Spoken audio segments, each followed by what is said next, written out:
हम चैप्टर 3 से स्टार्ट कर रहे हैं, क्लासिफिकेशन से, ठीक है।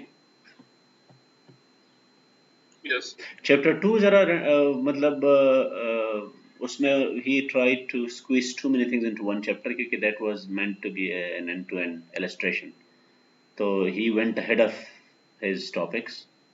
हम हमारे लिए तो आसान था लिंक करने की, हम बाकी we knew the topics otherwise, लेकिन जो इसका आप कह सकते हैं कि सही एक्सप्लेनेशन है ना, स्लो वाली, वो चैप्टर 3 से स्टार्ट होती है, chapter 3, 4, 5 and so on. So we focus on classification, और मैं इसको भी करता हूँ व्यू।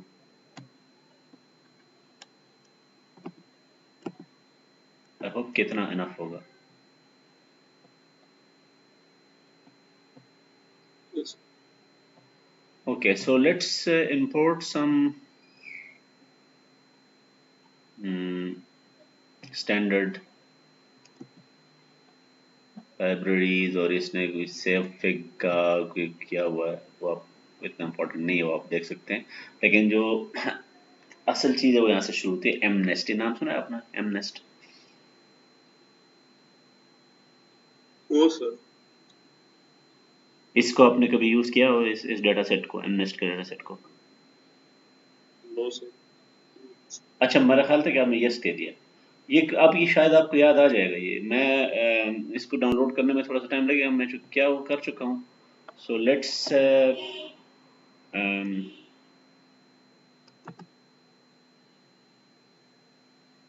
ये ऑलरेडी इसके लर्न में मेरे ख्याल में वो है, वो ये शामिल है ये चीज़। मैं आपको एक इलस्ट्रेशन दिखाना चाहता हूँ, आपको क्लियर हो जाएगी कि ये क्या चीज़ है बेसिकली।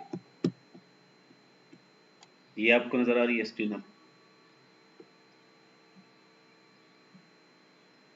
यस ये पैटर्न रिकग्निशन के लिए एक बहुत मशहूर डाटा सेट है, स्कूल के जो बच्चे यस यस हैंड राइटिंग, ये आपने देखी होगी ना, एम नेस्ट इसको कहते हैं। So this yes is sir used as a benchmark for testing your algorithms, ठीक है, डिजिट्स है ये। So अब देखिए ये डेटा सेट हो गया है इंपोर्ट, तो अब इसमें जाहिर बात है डिफरेंट वर्जन्स अवेलेबल है। हमने 784 वाला, एम नेस्ट 784, अभी आपको समझ आ जाएगी 784 क्यों लिखा हुआ है इधर। ये वाला डाटा सेट हमने उठाया है, और ये डिक्शनरी आपको रिटर्न करता है, ठीक है। अब इसमें देखिए क्या क्या अवेलेबल है, इसकी नाम क्या क्या है डिक्शनरी में। डेटा है, टारगेट है, फ्रेम है, फीचर नेम्स है, target names, description, details and so on.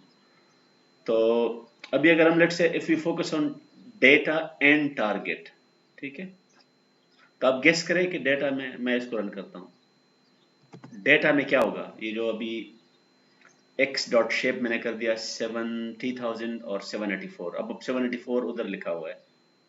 ये 784 आपके ख्याल में क्या होगा?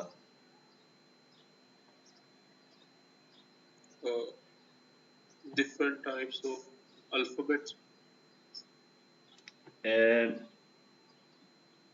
डिफरेंट टाइप्स आप किस तरीके से एक चीज को लिख सकते हैं वाई शेप देखो ना, वाई वाई वाई में क्या आएगा, टारगेट आएगा ना, डाटा तो टारगेट है ना, ये देखो ना, ये एक्स कॉमा वाई, ये मैंने ट्यूपल लिखा हुआ है ना, जो यहाँ पे कॉमा होगा यहाँ पे कॉमा होगा, तो डेटा जाएगा एक्स में यस और वाई में जाएगा टारगेट। तो टारगेट अगर 70,000 वैल्यूज हैं, तो आपके पास ये 70,000 आपके पास एग्जाम्पल हो गए ना, 70,000 आपके पास। So you can imagine that there are 70,000 samples available in this data। ये different लोगों ने कुछ लिखे होंगे ना, कुछ उसमें 1, 2, 3 जो भी ये numbers है ना। अब 784 गेस करें कि क्या है। आप जब x, कॉलम्स ऑफ डाटा हाँ, रोज ऑफ डाटा 70,000 तो रोज हो गए ना, तो डेटा मैट्रिक्स जब आप लिखते हैं डेटा सेट, तो उसमें कॉलम्स क्या होते हैं? फीचर्स नहीं होते। फीचर्स है। सो यू हैव 784 फीचर्स, ठीक है। अब यहाँ पे एक काम करें कि 28/28 से क्या आता है, 784, ठीक है। तो basically each one of them, अगर मैं इधर दिखाऊं आपको, if you focus on one, let's say मैं इसको थोड़ा सा मैनेजेबल कर लेता हूं। Each one of them can be seen as an image of 28/28 pixels, ठीक है। यस। तो 28/28 आपके पास 784 आ गया। अब आपके पास 784 पिक्सल्स है टोटल, और हर पिक्सल की एक वैल्यू है इंटेंसिटी की, और ये ब्लैक एंड व्हाइट है, मतलब ग्रे स्केल है, सॉरी ग्रे स्केल है। तो आपके पास कितने वैल्यूज हो गई, 784, 0 या 1 नहीं इनपुट 0 1 नहीं होगी ना, 0 1 नहीं हो, ये इंटेंसिटी ब्लैक है, एंड व्हाइट है सर। इंटेंसिटी वैल्यूज है ना ये। ये तो डिपेंड करता है एक पिक्सल को कितनी बिट दी जाए। एक मिनट, ये इंटेंसिटी, ये इंटेंसिटी है ना, जीरो ग्रे स्केल में तो इंटेंसिटी होती है ना between 0 and 255 I think. Yes I think so. हाँ बिल्कुल बिल्कुल, ग्रे स्केल है, मतलब वो उस तरह ग्रे स्केल का ये फायदा होता है कि इसमें आप 0 और 1 नहीं होता, वरना वो तो बहुत अजीब लगता है ना, ये ग्रे शेड्स में नहीं आएंगे फिर। तो अब आप ये समझे कि ये क्लासिफिकेशन का उस तरह से प्रॉब्लम नहीं है जिस तरह हम नॉर्मली यूज करते हैं कि ये जो है ना पेटल्स और वो जो क्या था, फ्लावर्स वाला था। ये you turn each pixel intensity to a feature. तो आपके पास 784 कॉलम्स होंगे, हर कॉलम में आपके पास वो वैल्यू होगी, and you see that value as a feature. ये समझ आ गई बात, and those feature does not need to be binary, क्योंकि आपने एंड पे सिर्फ इस फिगर को बताना है कि ये फिगर 1 है या 2 है या 5 है या 6 है। तो जो इसका बाइनरी नेचर है वो एंड पे आता है। ये फीचर्स जो है ना, दे आर रियल नंबर्स, ठीक है। ये क्लियर हो गया ये? यस। अच्छा, अब हम आते हैं, let's say plot sum up. तो ये प्लॉटिंग से आपको आइडिया हो जाएगा कि बेसिकली क्या है। तो let's say you pick the first example, या x of 0, let's call that some digit.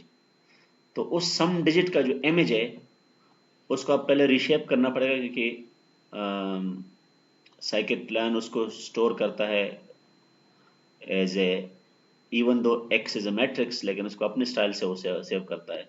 सो आप उसको रीशेप कर देता है कि आप उसको 2D में देख सके ना, एंड देन यू, और ये आपको पहले भी मैंने एक दफ़ा डिस्कस किया था कि ये जो सी मैप है ये बड़ी काम की चीज़ होती है, ठीक है। तो we can now C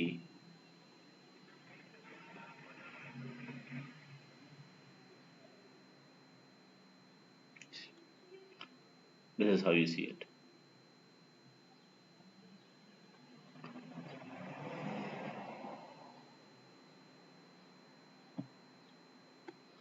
And ये इसने क्या किया है,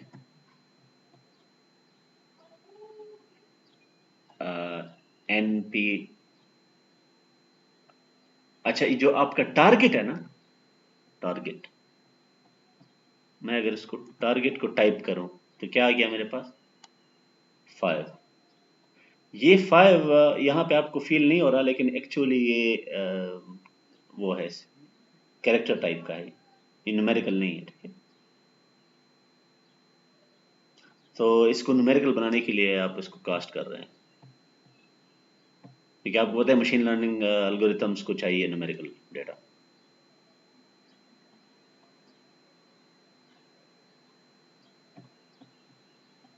So if you want to plot all of them, you define a function and you call it for all the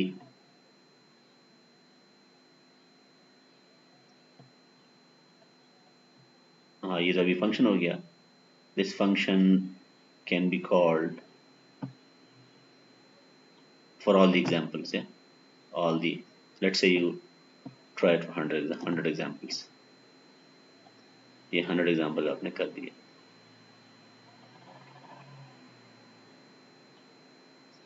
और हाँ y(0) दोबारा इसने पता नहीं क्यों किया है.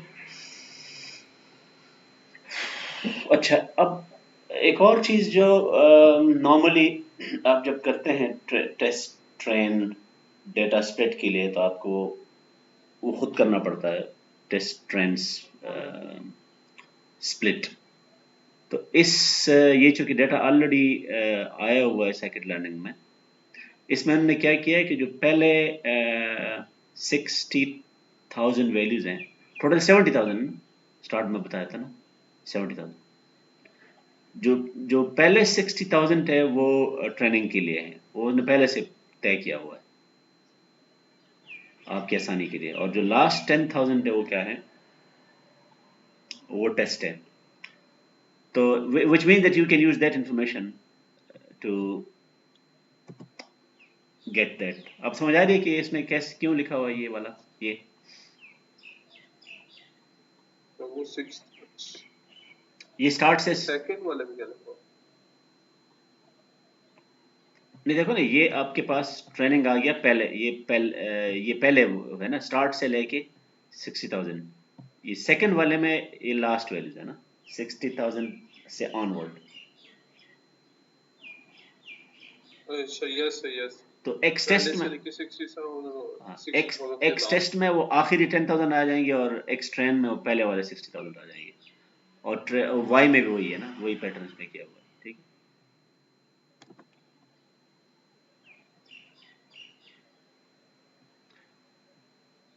अब लेट्स से इस चीज को समझने के लिए हम करते हैं कि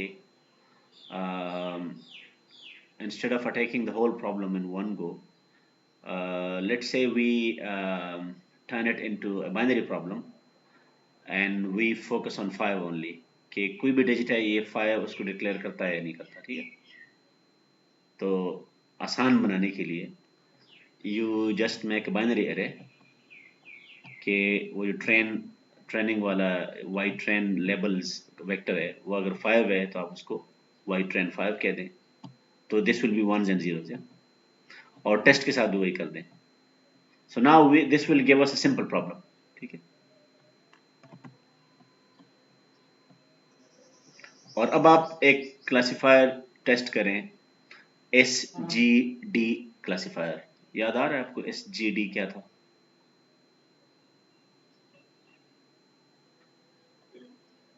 GD was gradient descent. और S क्या था? ग्रेडियंट डिसेंट में क्या प्रॉब्लम था आपको याद है? कि उसमें आप ट्रैप हो जाते थे ना.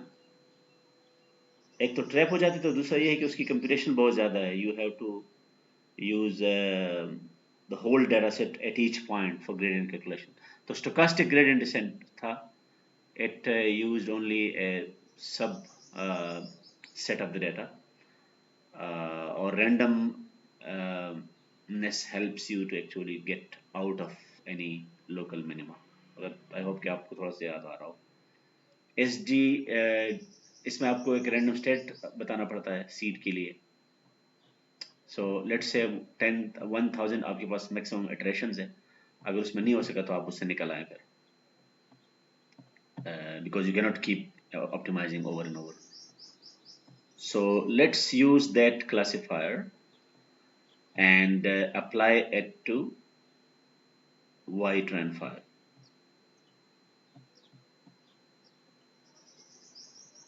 Remember ytran5 हमने लेबल्स को सिंप्लीफाई कर दिया है कि whether it's a 5 or not.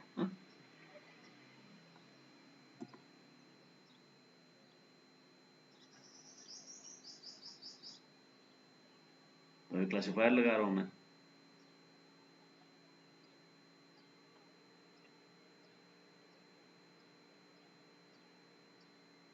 ठीक हो गया. तो आपके पास डिफरेंट डिटेल्स आ गई। और यहाँ पे आप ये बता सकते हैं कि इसने, अब देख के मुझे बताएं कि इसने क्या मेथड यूज़ किया होगा। क्या चीज? ये जो SGG क्लासिफायर में आपको नज़र आ रहा है, इससे आपको क्या मिल रहा है कि इसने ऑफ कोर्स मेथड कौन सा यूज़ किया है, आप बता सकते हैं? Blind input. देखो ना, आप कम से कम इतना तो आपको आइडिया हो जाना चाहिए ना। ये चलो, ये अर्ली स्टॉपिंग, एप्सिलॉन, एटा, ये क्या है ये?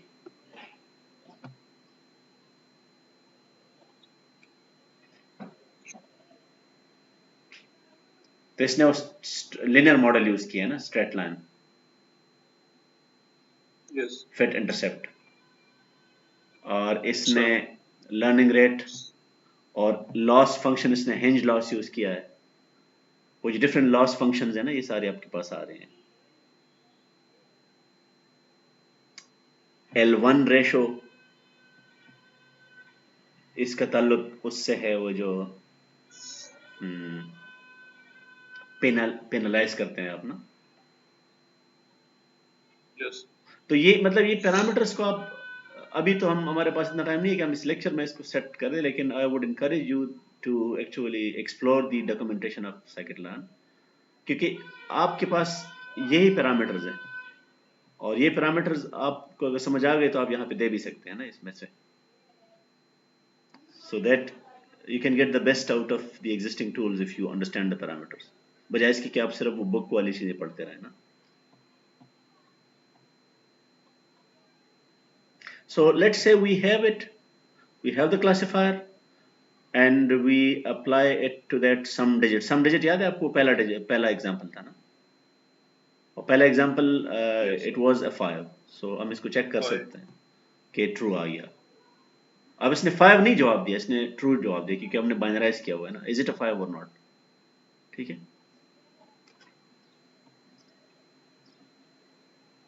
तो अब let's use this function cross validation score to see uh, कि हम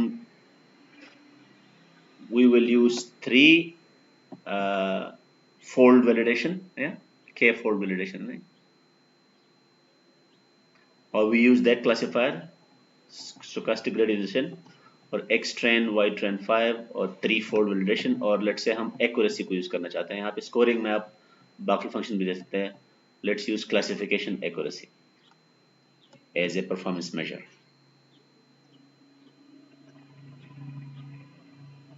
अब इस पे आपने कमेंट करना है जो रिजल्ट आएगा हमारे पास।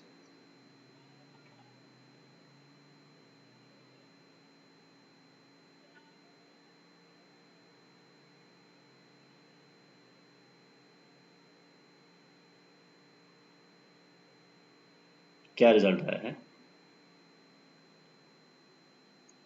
एक्यूरेसी का। कि तीनों में अपेरेंटली बहुत हाई एक्यूरेसी आ रही है। ठीक है, यस। लेकिन दिस कुड बी मिसलीडिंग ना। मिसलीडिंग कैसे हो सकती है, जरा यस। गेस करें। एक तो वो ओवरफिटिंग वाला मामला अपनी जगह पे है ना,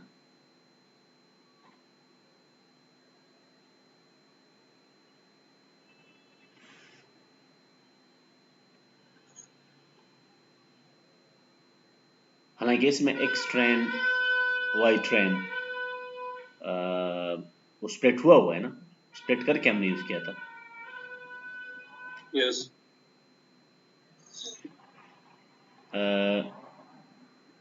एक सेकंड, हमने उधर क्या किया था, एक्स ट्रेन, हाँ बिल्कुल, वो पूरा डेटा हमने यूज नहीं किया। इसमें एक और रीजन अभी आपको समझ आ जाएगी, ये हाई एक्यूरेसी के पीछे एक और स्टोरी है। मैं अगर असल में यहाँ से आपको नज़र नहीं आ रहा, यहाँ पे ये 100 जो आपको नज़र आ रहे हैं, इन हंड्रेड्स में आप देखिए कि 5 बहुत कम है ना, 5 इतनी दफ़ा नहीं आया। यस। तो आपने जो कि सिर्फ 5 और नॉन 5 बताना है ना तो आपको थोड़ी समझ आ रही है कि हाई एक्यूरेसी के पीछे ये भी एक रीजन है। मतलब आपने सिर्फ ये बताना है, फ्रीक्वेंसी का आपने सिर्फ ये बताना है कि 5 है या नहीं है। तो अब देखो ना, अगर उसमें डेटा में 5 की फ्रीक्वेंसी कम है तो आपकी एक्यूरेसी ज्यादा ही आएगी ना। यस सर, क्योंकि उसका मौका ही बहुत कम है बिल्कुल बिल्कुल। सो लेट्स, इसका मतलब ये है कि we don't need to be too excited. अब स्ट्रेटिफाइड के फोल्ड आपको याद होगा, जब आप इसको स्ट्रेटिफाई करते हैं,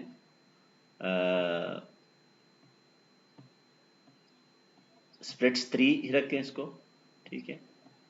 ये बेसिकली ये आप खुद कर लें, क्योंकि मेरे ख्याल में ये इसने सिर्फ ये बताने की कोशिश की है कि ये जो हमने फंक्शन यूज किया ना, cross validation score, cross validation score ने हमें ये 3 वैल्यूज दे दिए। Sometimes you need to write your own cross validation, you need to customize it.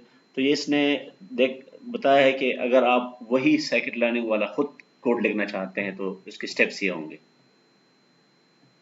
ठीक है ना। आप उसको स्प्लिट करते हैं, या और फिर आप क्या करते हैं, फिर आप हर एक का ट्रेनिंग फोल्ड, टेस्ट फोल्ड और फिट करते हैं, फिर प्रिडिक्ट करते हैं, फिर आप एक्यूरेसी कैलकुलेट करते हैं। देखो ना, ये वो सारी चीज़ें जो हमने यहाँ पे ऑप्शंस के फॉर्म में दी हैं, scoring is equal to accuracy, CV is equal to 3, ये सारा काम अगर आपने खुद करना है तो फिर ये फंक्शन है, ठीक है। सो आई एम स्किपिंग दैट। अब यहाँ पे हमारे पास एक बेस एस्टिमेटर है। बेस एस्टिमेटर वो होता है कि जो कि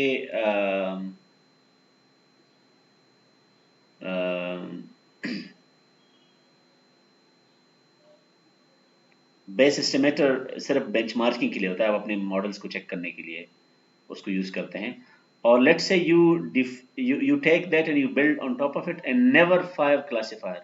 आप एक ऐसा क्लासिफायर बनाए जो हर दफा ये बताए कि इट्स नॉट अ फायर, जो मर्जी है कर ले, आपको कुछ को बाकी फिटिंग करने की जरूरत नहीं है।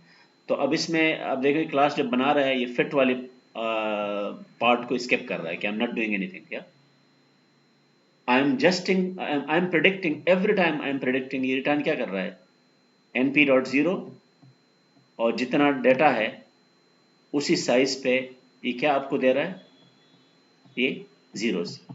जीरो रिटर्न करने का क्या मतलब है कि I am saying no to every digit, it's not a five, never five, ठीक है। यस अब लेट्स से मैं ये डिफाइन करता हूं, तो अब इसमें तो कोई मॉडल नहीं है ना मेरे पास। अब उसी क्रॉस वैलिडेशन स्कोर को मैं इस मॉडल से चेक करता हूं, वही option, scoring is equal to accuracy 3 folds, है। तो अब मेरे पास देखें एक्यूरेसीज क्या आती है, ये भी इतनी बुरी नहीं है ना। तो ये तो मॉडल है नहीं सिरे से, फिर भी तो इसका मतलब ये है कि ये जो स्कोर्स हैं और एक्यूरेसीज है दे आर मिसलीडिंग, स्पेशली जब डेटा स्क्यूड हो, तो they don't mean anything basically. Clear हो गया ये? यस इसका मतलब ये है कि we need to crank up now and अभी बेसिकली ये कंफ्यूजन मैट्रिक्स की तरफ बात जा रही है, ठीक है। तो अब हम क्या करेंगे, फुल डेटा हम यूज नहीं करते, हम वही ये जो वाई ट्रेंड 5 है ना, इसको हम यूज करके क्रॉस वैलिडेशन प्रेडिक्ट, वो जो प्रेडिक्शन है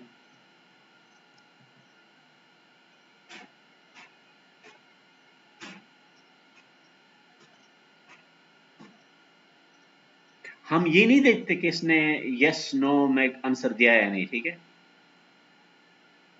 हम इसकी एक्चुअल प्रेडिक्शन देखना चाहते हैं।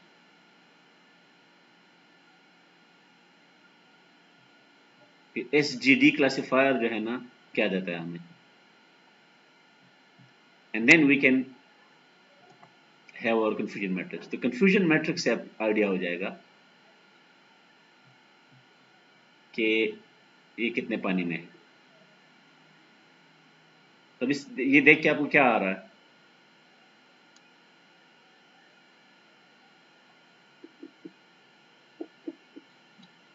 सही है एक वही तो इसका क्या मतलब है ये कि 50? वो जो दो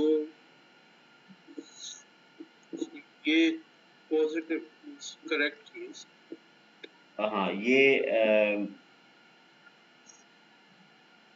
ये बेसिकली ये यहाँ negative to positive confusion matrix में आपको याद होता है कि ये पहला कॉलम किस चीज का होता है?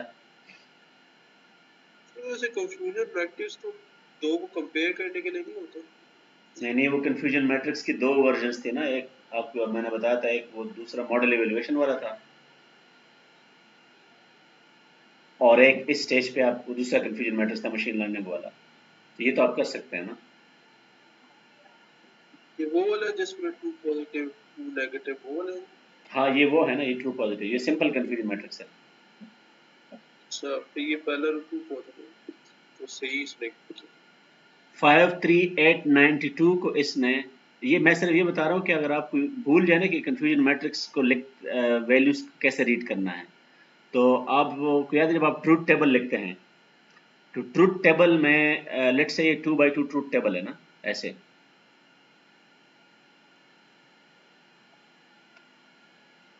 ये ना, तो ट्रूथ टेबल में यहाँ पे आप 0 लिखेंगे या 1 लिखेंगे स्टार्ट में, जब आप ट्रूथ टेबल लिखेंगे तो का जीरो लिख 0 पहले लिखेंगे ना, क्या मैप करना ऑफ मैप में भी, तो ये 0 1 हो जाएगा और ये 0 1 नीचे भी हो जाएगा। तो ये 53892 जो एंट्री है, ये देखो वहाँ पे नॉट 5 है और 5 है, तो not 5 will correspond to a 0 and 5 it is a 5 will correspond to a 1।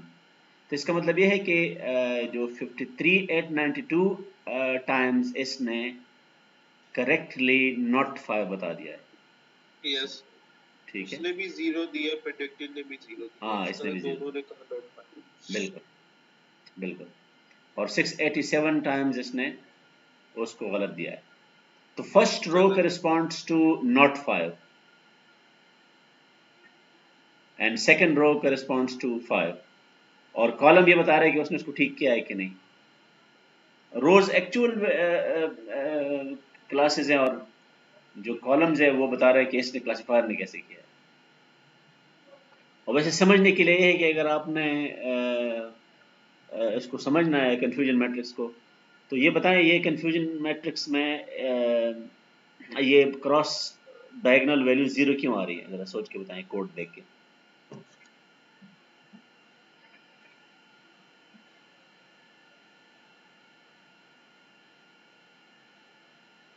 क्योंकि वो जो ऊपर वाला है वही ट्रेन डेटा है वही टारगेट उसमें दे दिए ट्रेन डेटा में उसमें कोई ये एरर है ही परफेक्ट नहीं प्रेडिक्शन है सारे ना, सही ये यस सारे सही predict pretend that we have a perfect model, ना कि मॉडल कोई नहीं है, हमने सिर्फ ट्रिक किया है ना। सो टारगेट वही है जो ट्रेन डेटा हाँ बिल्कुल बिल्कुल। अच्छा, अब ये है कि कंफ्यूजन मैट्रिक्स के is not everything you need, क्योंकि आपको नहीं पता कि इसको देख के किसी भी क्लासिफायर को जज करना कंफ्यूजन मैट्रिक के बुनियाद पे जो है ना पॉसिबल नहीं होता। So it's good to have other scores and precision score and recall score, precision score and recall score. तो अब अगर हम प्रिसिजन स्कोर्स, और आपको याद है हमारे पास एक फार्मूला भी था प्रिसिजन स्कोर्स का,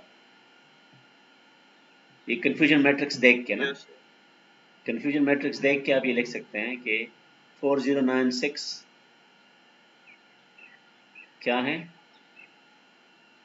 ये है ट्रू। अच्छा, पानी एक मिनट,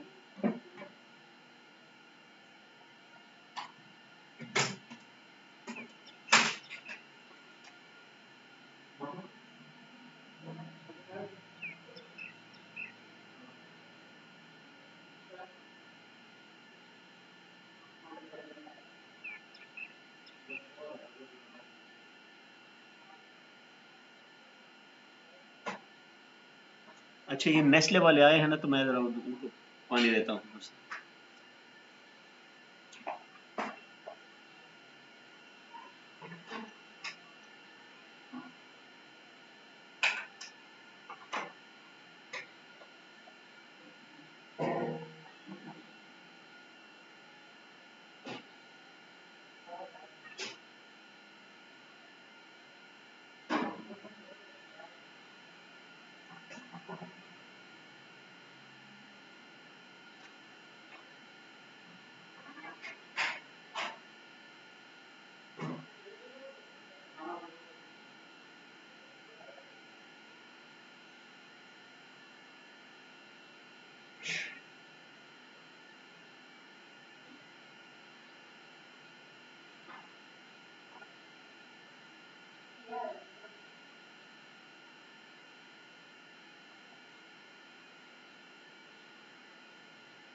अच्छा तो ये जो स्कोर्स है ये आप नोट करिए, मैच नहीं कर रहे हैं। 15, 22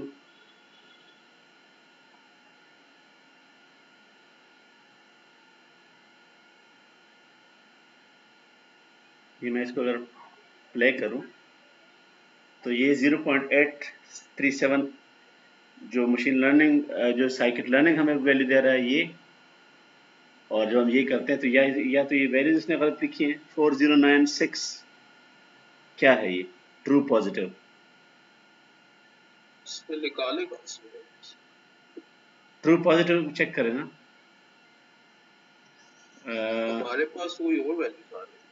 हाँ ये बिल्कुल, ये मेरे ख्याल में एक हमारे मिसटाइपिंग पास है। तो 5389 नहीं इसमें ट्रू ये जो 53892 है ये वाइट ट्रेंड फायर बिल्कुल। अ, इसमें मुझे बताओ 53892 क्या है? ये ट्रू पॉजिटिव है या ट्रू नेगेटिव है? ट्रू पॉजिटिव है मेरे हिसाब से। नहीं नेगेटिव, नेगेटिव का मतलब क्या है? ये इधर एक जगह पे कंफ्यूजन मैट्रिक्स को इसने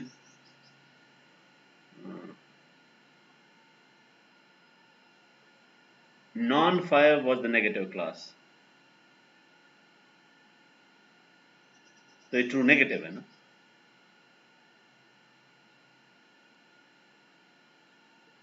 53057 देखो ना, ये वैल्यूज डिफरेंट है ना।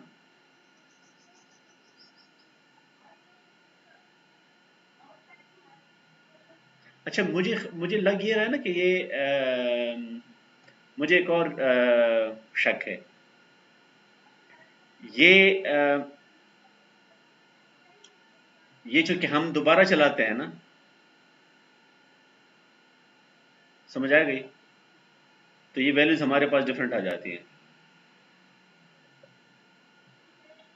और उसने जब चलाया होगा क्योंकि बुक में भी वो वैल्यूज डिफरेंट है। ये तो फिक्स हो गई ना, ये वैल्यूज तो चेंज नहीं होती ना दोबारा रन करने से। तो मुझे ये शक है इस पे। ठीक है, रिकॉल स्कोर। अच्छा अब मुझे यहाँ पे थोड़ी सी कमेंट मैं करना चाहूंगा कि आपको अगर मैं एक एग्जांपल बता दूं, आपने मुझे पहले प्रिसीजन और रिकॉल में फ़र्क याद है आपको कि दोनों में डिनोमिनेटर में क्या फ़र्क था प्रिसीजन के और रिकॉल में? एक में true positive plus two negative मतलब दूसरे में टू नेगेटिव प्लस टू और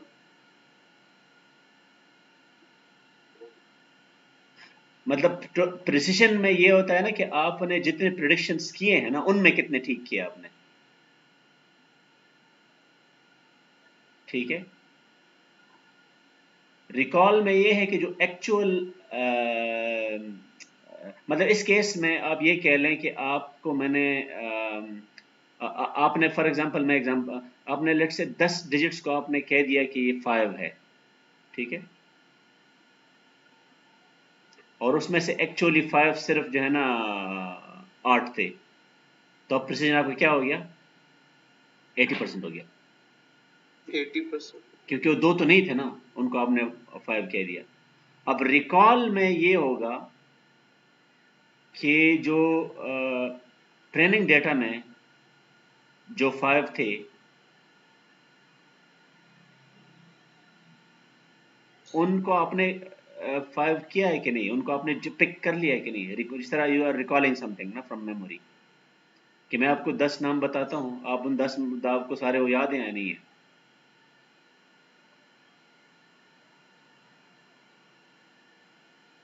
ये बात समझ आ रही है कि have you missed any 5। Yes. अब इसने एक बड़ी इंटरेस्टिंग एग्जांपल दी है बुक में, वो मुझे याद नहीं है कि इसने कहाँ पे दी है, लेकिन वो मैं पढ़ रहा था। दो दो इसने दो सिनेरियोज दिए हैं ताकि आपको पता चले कि किस प्रॉब्लम में आपको और ये इसलिए डिस्कशन जरूरी है कि जो प्रिसीजन है ना, अभी आपको आगे एक न्यूमेरिकल एग्जांपल आ जाएगा कि जब प्रिसीजन को आप बढ़ाते हैं तो ये मुमकिन है कि बल्कि ये होगा कि रिकॉल कम हो जाएगा। आप दोनों को नहीं इंप्रूव कर सकते, there is a trade off. तो अब लेट से इसने एग्जांपल दी है बच्चों की, बच्चों के लिए आप यूट्यूब पे मैं एक फ़िल्टर लगाना चाहता हूँ कि मैं ये देखता हूँ कि इसमें जो वीडियोज़ बच्चों के लिए देखने वाले नहीं होते, नॉट सूटेबल फॉर चिल्ड्रन, और एक फ़िल्टर ऐसा हो कि उसमें वो क्लासिफ़ाई करे कि is it suitable for children और नॉट, ठीक है? तो अब इस प्रॉब्लम में आप मुझे बताएँ कि इसमें प्रिसिशन इम्पोर्टेंट है या रिकॉल इम्पोर्टेंट है? Recall important. रिकॉल इम्पोर्टेंट है। क्योंकि आप गलती से क्या होता है गलत वीडियो नहीं दिखाना चाहते, गलत वीडियो नहीं दिखाना नहीं फिर चाहते। प्रिसीजन इम्पोर्टेंट है, इसमें फिर प्रिसिजन प्रिसीजन इम्पोर्टेंट इसमें ज़्यादा प्रिसिजन इम्पोर्टेंट है ना, क्योंकि अगर आप यस। कोई मिस भी हो जाए ना तो वो ना देखे ना, वो कम से कम ये है कि वो सेफ तो है ना,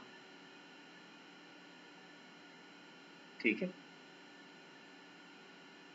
मतलब आप कोई चीज जो आप प्रिडिक्शंस करते हैं वो ठीक होनी चाहिए, बेशक वो जो सूटेबल वीडियोस हैं वो मिस हो जाएं, वो ना या जो मतलब वो इम्पोर्टेंट नहीं है। अब दूसरा एग्जांपल इसने ये दिया है जिसमें रिकॉल इम्पोर्टेंट है, वो है कि आप चोर को डिटेक्ट करते हैं ना, शॉपलिफ्टर को।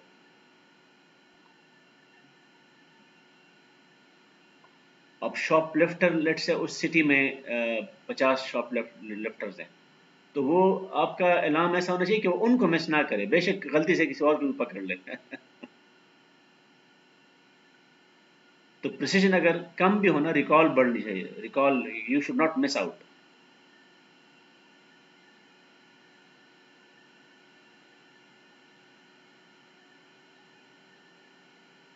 Now if one score is kind of ये भी वैल्यूज मोरलेस सेम आ रही है, इतना फर्क नहीं है इनमें।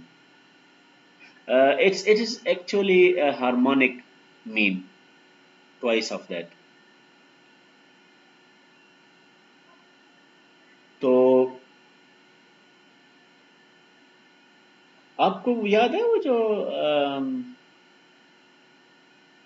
अ, अगर आप इसको मैथमेटिकली फार्मूले पे गौर करें ना, वो हार्मोनिक मीन पे, कि 1/f score is equal to 1/, precision plus 1/, recall, और इसमें 2 मेरे ख्याल में ऊपर आ जाता है एक जगह पे।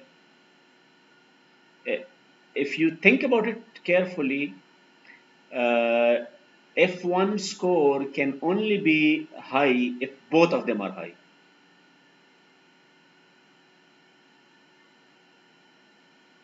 ये जिस तरह वो मैक्सिमम पावर ट्रांसफर आपको याद है ना, याद आ रहा है आपको maximum power transfer theorem? Yes. उसमें वो लोड एम्पिडेंस और वो जो सोर्स एम्पिडेंस था, वो मैक्सिमम पावर ट्रांसफर के लिए था कि वो दोनों इक्वल हैं, तो हालांकि वो फुल पावर नहीं दे रहा, फिर भी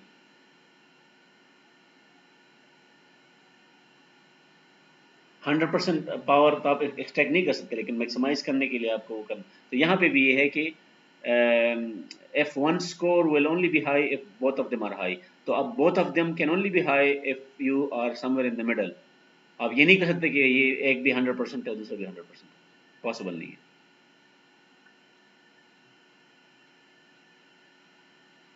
Yes. अब इशू, मैं आपको एक फिगर दिखाना चाहता हूँ, और इसमें फिर we need to understand something, ताकि आपको क्लियर हो जाए कि हम what are we looking for.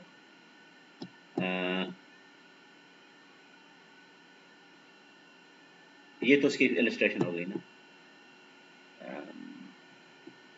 हाँ, इसको ये फार्मूला आपको नजर आ रहा है? Yes, sir. अब इसमें देखें कि 1 over precision and 1 over recall denominator में आ रहा है, ठीक है? तो if they are both nearly equal, extreme case में अगर वो दोनों इक्वल हो गए, तो 1 over precision will be equal to 1 over recall, तो it will be 2 over precision, 2 cancel हो जाएगा।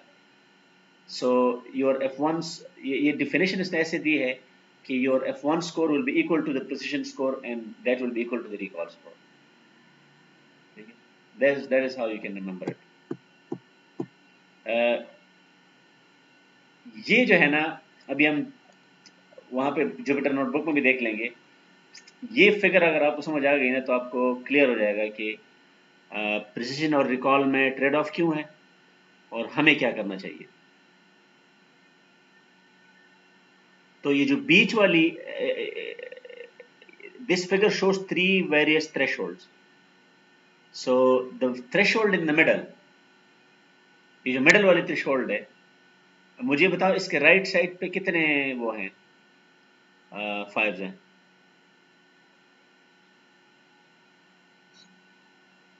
3 5 नहीं 4 5. 4 है ना, 4।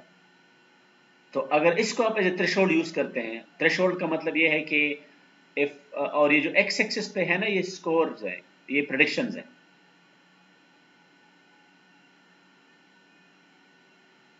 ये वो इंटेंसिटी की प्रेडिक्शन है ना, कि अगर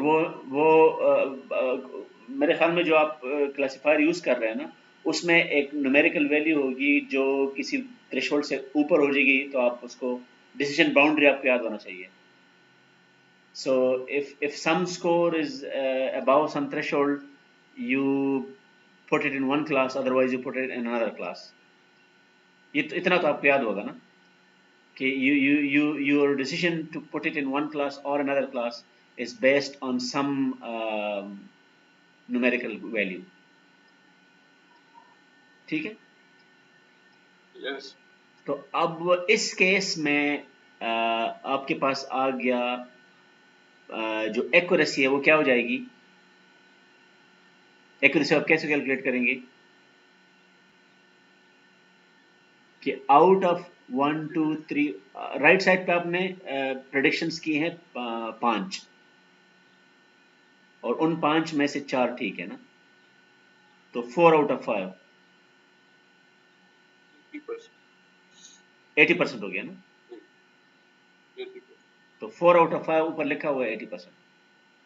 अच्छा, और ये 4 out of 6 इसने, ये है रिकॉल है। 4 out of 6 कहां से आ गया बताएं?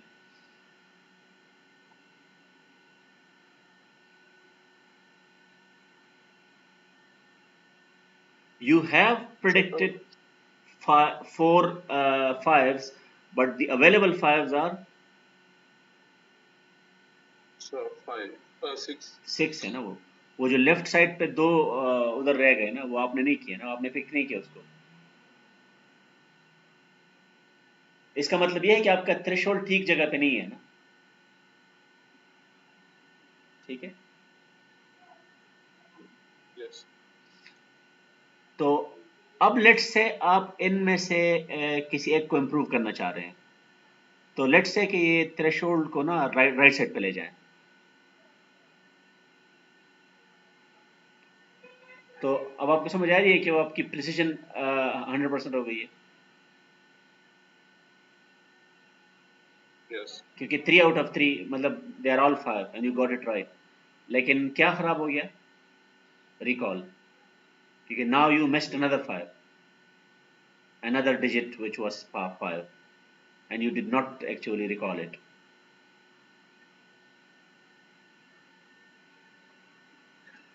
So this is a numerical illustration of how changing the threshold will improve one of these scores but not both. ठीक है? और लेफ्ट साइड पे क्या हुआ? लेफ्ट वाली Recall थ्रेशोल्ड पे चलो. Yeah. उल्टा हुआ है ना, वहां पे रिकॉल 100% हो दूसरे से गया, खराब.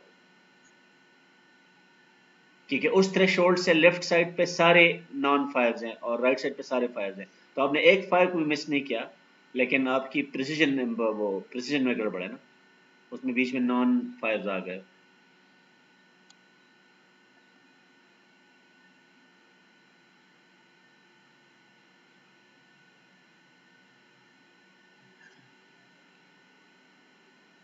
अब ये जो लाइब्रेरी है ना साइकिट लर्न, ये अनफॉर्चुनेटली आपको अलाउ नहीं कर रहा है कि आप इस थ्रेशोल्ड को सेट करें,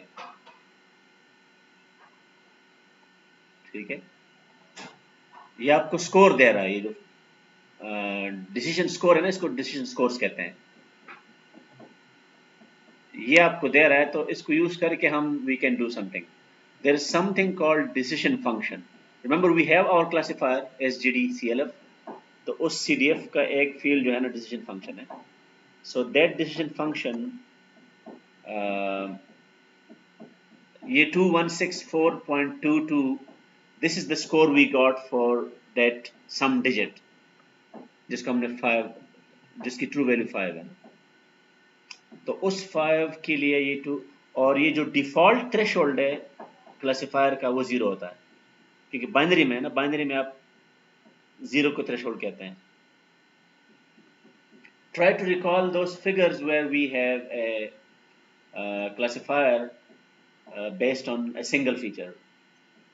दो फीचर में तो एक स्ट्रेट लाइन बनती है, लेकिन सिंगल फीचर में लॉजिस्टिक रिग्रेशन में भी आपको याद होगा ना कि इट्स ईदर पॉजिटिव और नेगेटिव, ग्रेटर देन 0 और लेस देन 0। तो Yes. ये तो आपके पास चलो डिफॉल्ट वैल्यू हमने यूज की है प्रेडिक्शन, तो हमारे पास जो है ना क्लासिफिकेशन एक्यूरेसी जो है ना वो ये है कि is that score larger than the threshold, yes, तो प्रेडिक्शन ट्रू आ गई। अब let me change the threshold to 8000 in an attempt to improve the accuracy, ठीक है? अब एक्यूरेसी इंप्रूव हो जाएगी ना 8000 से, फिगर में हमने यही सीखा है, ठीक है, कि we can improve the accuracy by increasing the threshold। लेकिन यहाँ पे हो क्या रहा है, वो रिकॉल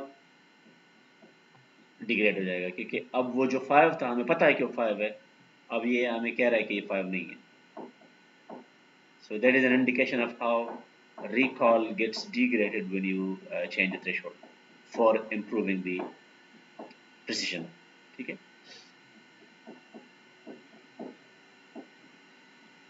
और अगर इसको लेट से हम माइनस ऐड करते हैं,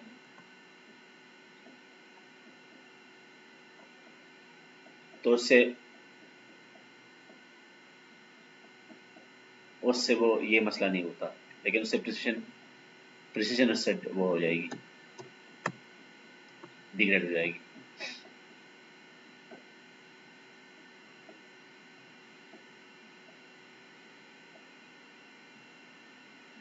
क्रॉस वैलिडेशन प्रेडिक्शन में ये एक मेथड होता है डिसीजन फंक्शन, या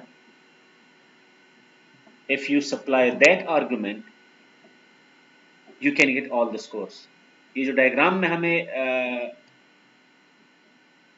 ये जो स्कोर्स है ना, जहां पे हम थ्रेशोल्ड डाल रहे हैं कि ये वैल्यू होनी चाहिए, ये आ रही है डिसीजन फंक्शन से, और डिसीजन फंक्शन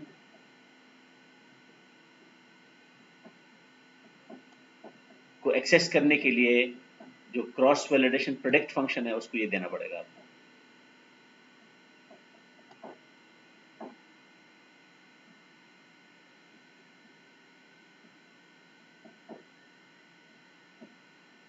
तो वाई स्कोर्स हमारे पास आ गए, ठीक है।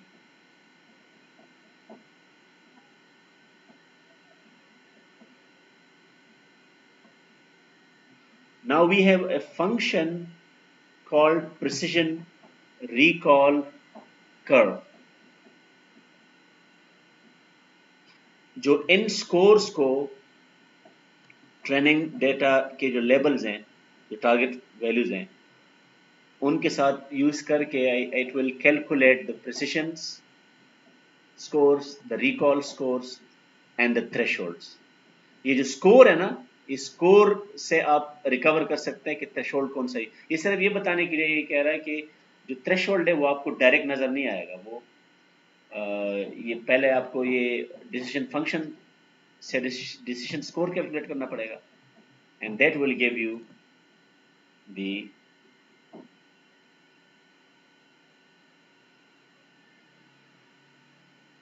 three values. If you want to plot them, let's say we want to plot the precision and recall versus the threshold, कि किस थ्रेशोल्ड, देखो ना थ्रेशोल्ड की वैल्यूज एक्स एक्सिस पे आ जाएंगी हमारे पास। So for each value of the threshold we will be able to see the corresponding values of the precision and recall.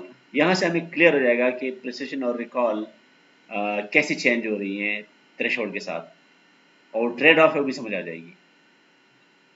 So let's use that. और ये फंक्शन है, इसने इसी फंक्शन को कॉल किया हुआ है ना।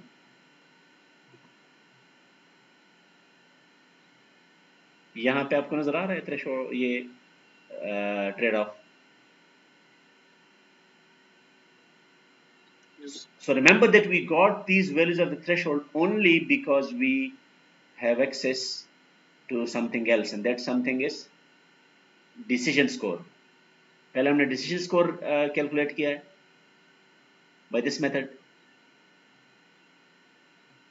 and then we call the precision recall curve which accepts these decision scores, इसको y score कह रहा है, and only then you can get your threshold.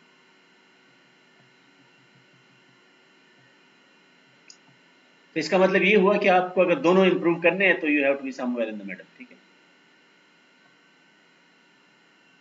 मेरे ख्याल में ये प्लॉट हमने नहीं देखा था ना कभी, हमने और प्लॉट्स देखे हैं वो जो अभी आगे आ रहे हैं।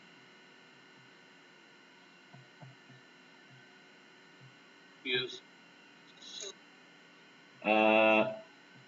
प्रिसिशन वर्सेस रिकॉल, ये प्लॉट हमने देखा था कि हम प्रिसिशन को रिकॉल के अगेंस्ट प्लॉट करते हैं।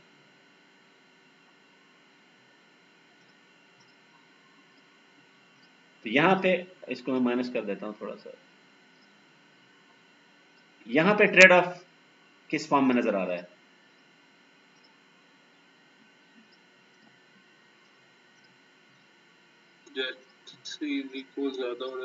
कि अगर if you increase if you want to improve the precision, the recall has to get degraded ना, ये इधर आ जाएगा। so ये वैल्यू आप कह सकते हैं कि ये एक रीजनेबल वैल्यू है। You can choose any other value, वो डिपेंडिंग ऑन द प्रॉब्लम ना, कि किस प्रॉब्लम में कुछ प्रॉब्लम में प्रिसिजन ज़्यादा इंपॉर्टेंट होगा, कुछ में वो ज़्यादा इंपॉर्टेंट होगा। हाँ, ये एक बड़ी इंटरेस्टिंग इसने कमांड दिया हुआ है कि you can calculate the threshold needed for a particular precision. समझ आ गई? अगर आपके पास प्रिसिजन स्कोर आ ही गया है, तो अगर आपको 90% से ज्यादा प्रिसिजन चाहिए तो थ्रेशोल्ड को इधर रखना होगा। ठीक है। 3370 हम ऊपर जाके चेक कर सकते हैं, ऊपर वाले प्लॉट में 3370 किधर होगा? It will somewhere here. This will give us larger than 90% precision, but it will give us a totally unacceptable recall. ठीक है। Yes. ROC कर्व याद है? This was an alternative presentation of this data.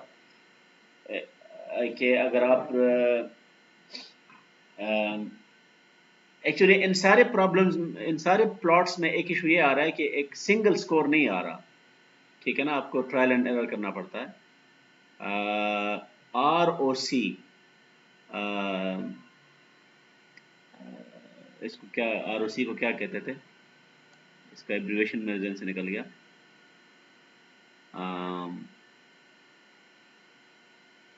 ROC ये radar के लिए था ना, radar से टर्मिनोलॉजी आई थी। Yes. जहन से बिल्कुल निकल गया है। सो ROC कर्व भी आप यूज कर सकते हैं। सो उसमें ये है कि you get the threshold, you get false positive rate and true positive rate. हम जब प्लॉट करेंगे तो आपको याद आ जाएगा कि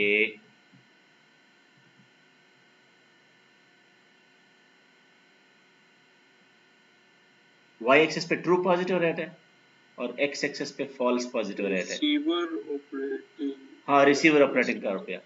अब इसमें हमने डिस्कस किया था कि जो डायगोनल, ये जो सीधी लाइन है बीच में डैश लाइन, ये किस चीज को रिप्रेजेंट कर रही है?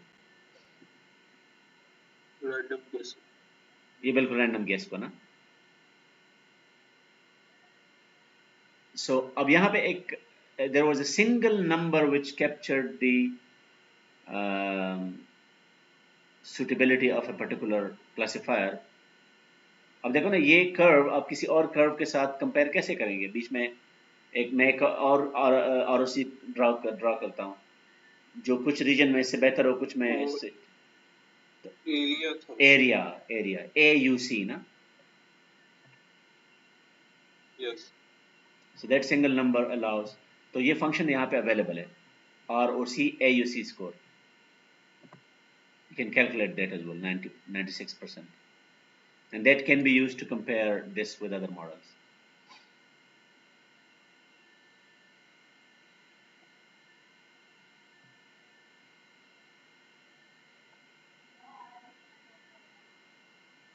अच्छा, और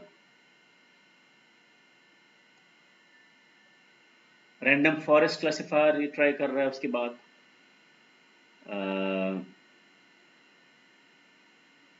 so you have number of estimators is 100, random state को फिक्स कर दिया आपने, और रैंडम फॉरेस्ट क्लासिफायर आपने पहले क्रिएट किया, and then you use the same training data, Y-trend 5, threefold, और prediction probability।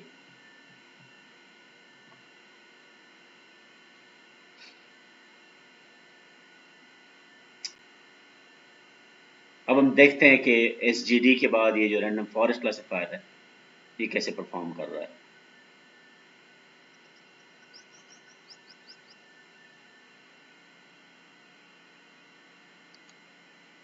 टाइम लगा रहा है ये रैंडम फॉरेस्ट, ज़्यादा टाइम लगाता है इसमें। It has to build all those trees, 100 different trees बनाएगा ना ये तो याद है ना आपको।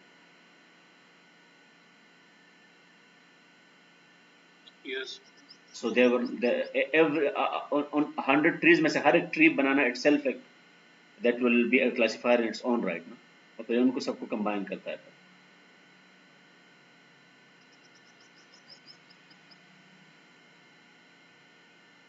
और ये एक्यूरेसी बेस्ड नहीं है, ये प्रेडिक्शन प्रोबेबिलिटी बेस्ड है।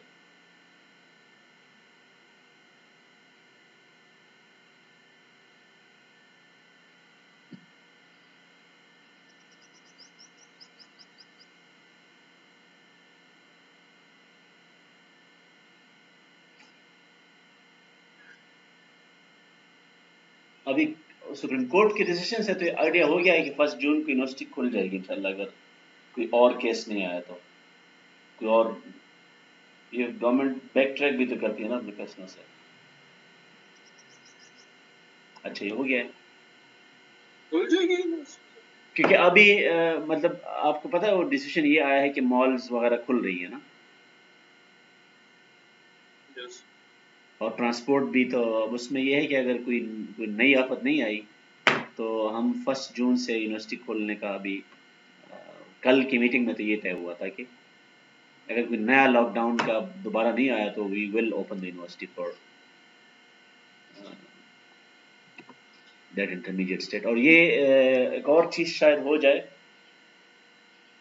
कि लेटर ग्रेड सबको नहीं मिलेगा, वो पास सेटिस्फैक्ट्री अनसेटिस्फैक्ट्री ही मिलेगा डिफ़ॉल्ट। जिनको जिनको लगता है कि वो CGPA इम्प्रूव कर सकते थे तो उनके लिए फिर हम एग्ज़ाम अरेंज करेंगे फिर। लेकिन ये अभी वो डॉक्यूमेंट फाइनल हो जाएगा इंशाल्लाह शाम तक, फिर मैं वो स्लेट पे अनाउंस करवा दूंगा। अभी वो है डिस्कशन स्टेज में। सो ये यू कैन नाउ, ये ROC कर्व का फायदा ये है कि you can now compare these two models ना।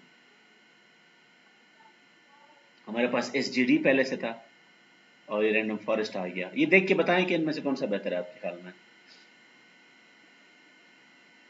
ऑफ कोर्स रैंडम फॉरेस्ट, क्योंकि वो एक चीज को फेवर कर रहा है ना, ये दोनों लिहाज से बेहतर है ना। और ये एरिया अंडर द कर्व इसका यस। ज्यादा होगा, क्योंकि ये देखो ना ये उधर जा रहा है और ये नहीं, एरिया किसका ज्यादा है? एरिया तो सर रैंडम फॉरेस्ट भी ज्यादा है उसका। हाँ, क्योंकि ये एरिया इसका कम है ज्यादा, ना। क्योंकि एरिया अंडर द कर्व है। बिल्कुल।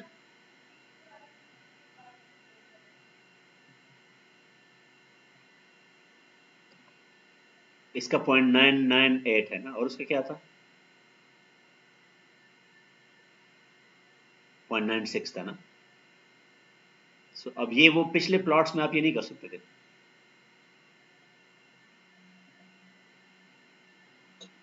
And you can also call precision score and recall score, अगर आप चाहते हैं तो आप दोनों भी देख सकते हैं।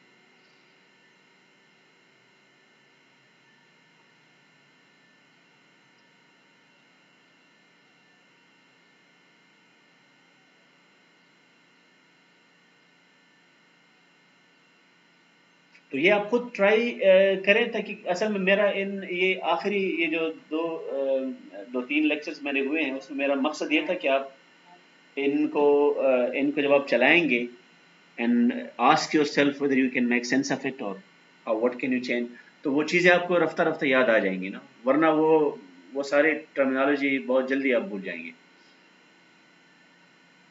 सो it's better to have these problems, play with these notebooks, change certain values, and then try to connect it with those different uh, terms, definitions, comparisons. इतना टाइम क्यों लगा रहा है? हालांकि ये क्रॉस वैलिडेशन ये भी 3 फोल्ड में आ गया ना, तो देखो ना ये अब इसको भी टाइम चाहिए।